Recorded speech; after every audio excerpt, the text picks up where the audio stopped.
ఏ పని సక్సెస్ కావాలన్నా ఓ ప్రణాళిక అవసరం. గాలి ఎటు వీస్తే అటుపోతే ఎప్పటికీ లక్ష్యాన్ని చేరుకోరు.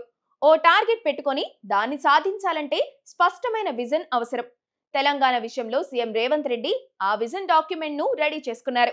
తెలంగాణ మొత్తం ఆర్థిక పరిస్థితి, వనరులు, బలాలు అన్ని పక్కగా విశ్లేషించుకొని ప్రణాళికలు వేసుకున్నారు.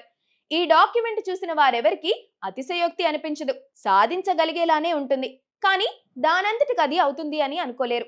చాలా పెద్ద స్థాయిలో ఎఫర్ట్స్ పెడితేనే అమలు సాధ్యమవుతుంది. ఆర్థిక అభివృద్ధి, సమ్మిళిత అభివృద్ధి, సుస్థిర అభివృద్ధిని సాధించడానికి రేవంత్ 3 దారులు రెడీ చేసుకున్నారు. కోర్ అర్బన్ రీజియన్ ఎకానమీ, 160 కిలోమీటర్ల ఔటర్ రింగ్ రోడ్ లోపల ఉన్న హైదరాబాద్ సిటీ ప్రాంతం, peri urban region economy outer ring road నుంచి 360 కిలోమీటర్ల ప్రాంతీయ రింగ్ రోడ్ మధ్య ఉన్న zone, rural agricultural regional economy, ప్రాంతీయ రింగ్ రోడ్ దాటి రాష్ట్ర సరిహద్దుల వరకు విస్తరించి ఉన్న ప్రాంతం. ఈ 3 ప్రాంతాలను 10 మార్గదర్శకాలను ఉపయోగించి పరుగులు పెట్టించాలని అనుకుంటున్నారు. గేమ్ చేంజర్ ప్రాజెక్టుల్ని పరుగులు పెట్టించడం, digital government, T fibre, speed వంటి కార్యక్రమాలతో పాలనా సామర్థ్యాన్ని పెంచడం, ప్రపంచ స్థాయి విద్య, పరిశోధనా సంస్థలను ఆకర్షించడం, మౌలిక సదుపాయాల ప్రాజెక్టుల్లో ప్రపంచ పెట్టుబడులను ఆకర్షించి ప్రత్యేక నిధి ఏర్పాటు చేయడం, పాలనలో పౌరుల భాగస్వామ్యాన్ని పెంచడం వంటి వాటితో పాటు విజన్ ఉన్నతంగా కనిపించింది. తెలంగాణను హైదరాబాద్ కేంద్రంగానే అభివృద్ధి చేయాలని రేవంత్ విజన్ డాక్యుమెంట్ లో పెట్టుకున్నారు. అందుకే టాప్ ప్రయారిటీ కూడా ఇచ్చారు.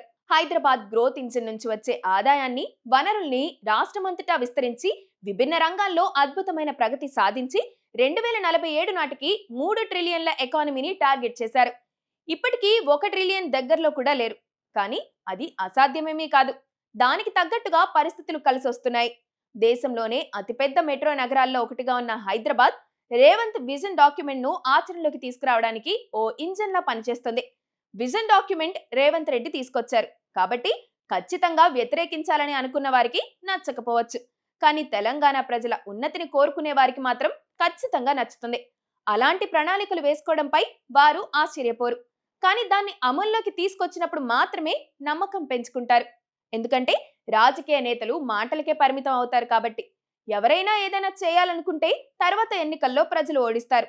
అందుకే రేవంత్ రెడ్డి వచ్చే 3 ఏళ్లలో తన బెస్ట్ పాలన చూపించి ఆ డాక్యుమెంట్ లో పేర్కొన్న వాటిలో 10% అయినా అమల్లోకి తీసుకురాగలిగితే చాలా వరకు మార్పులు రాబోతున్నాయి.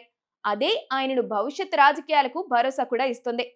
ప్రజల జీవితాలను కూడా మారుస్తుంది.